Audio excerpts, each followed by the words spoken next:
સંખ્યાઓ. સમય સંખ્યા જાણવી હોય તો પહેલો આપણી પાસે કયો ગણ આવશે?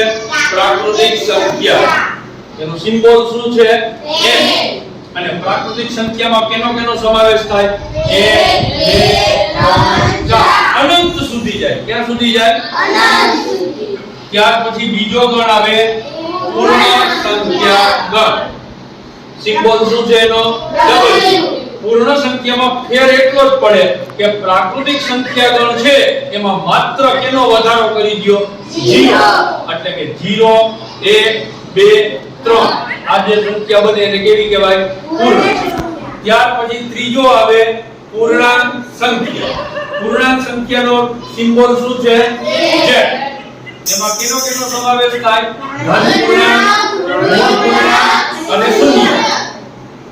આનું ઉદાહરણ જોઈએ તો -3 -2 -1 0 1 2 3 બે બાજુ અનંત સુધી વિસ્તરેલો ગણ છે.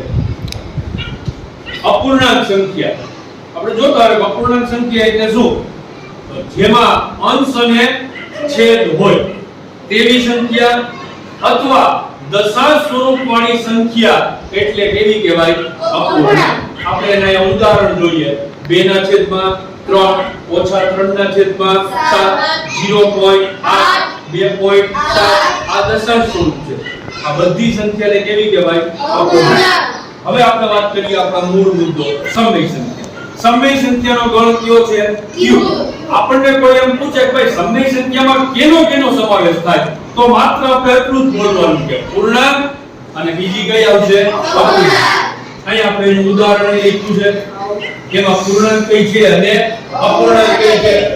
જો સમય સંખ્યાને વ્યાખ્યાયિત કરવી હોય તો આપણે એમ બોલી શકીએ કે જે સંખ્યાને p ના છેદમાં q સ્વરૂપ પણ q not equal to 0 એટલે કે q નું મૂલ્ય કેવું ન હોવું જોઈએ? 0 માં દર્શાવી શકાય તેને સમય સંખ્યા કહે